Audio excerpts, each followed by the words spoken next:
Trump permits Jan 6 related lawsuits against him to advance, for now.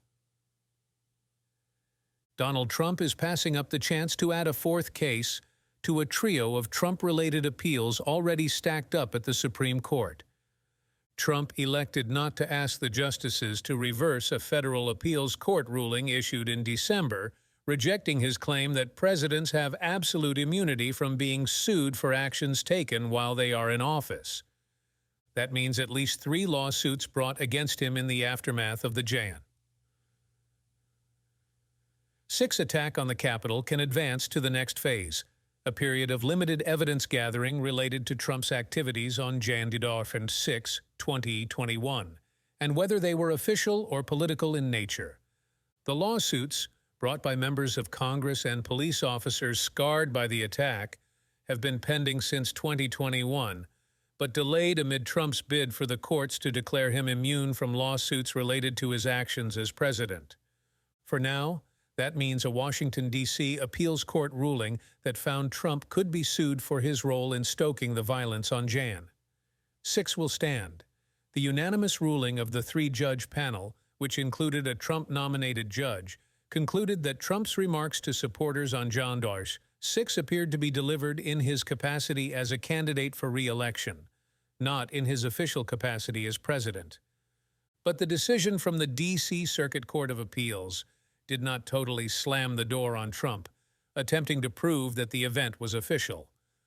Under an agreement with the plaintiffs in those cases, Trump had a Thursday deadline to halt the effect of the appeals court decision by filing an appeal with the Supreme Court. None was filed as of Thursday evening, and his aides indicated none was expected. But Trump's allies say he is leaving the door open to reviving a challenge to the ruling later in the process. He could try another appeal after the next round of fact-finding is complete and the trial judge issues another ruling on whether the cases can proceed. President Trump will continue to fight for presidential immunity across the spectrum, said Stephen Chung, a spokesperson for Trump's 2024 presidential campaign. Even without the civil immunity fight, the Supreme Court is already dealing with a trio of cases that could have a major impact on Trump and his political viability. Last week, the justices spent more than 2 hours hearing arguments about whether to uphold or overturn a Colorado Supreme Court decision that Trump is ineligible to appear on the ballot because his actions related to January 6 rendered him an insurrectionist. The U.S. Supreme Court has also agreed to hear a case that from another January 6 criminal defendant that has the potential to knock out 2 of 4 charges Trump faces in the election subversion indictment prosecutors obtained against him last year. And the justices could discuss at a conference Friday whether to keep that trial on hold while they consider Trump's claim that former presidents enjoy broad immunity from criminal prosecution over matters even tangentially related to their official duties. Though Trump's bid for criminal immunity carries more urgent and immediate stakes, the fight over whether he can face financial penalties for the same events has been pending significantly longer.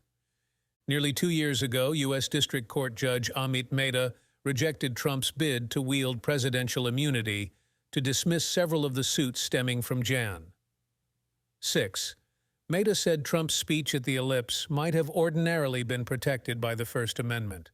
However, the judge said indications that Trump knew about weapons in the crowd or other imminent threats of violence meant it was possible Trump's actions and remarks taken as a whole might not be protected political speech.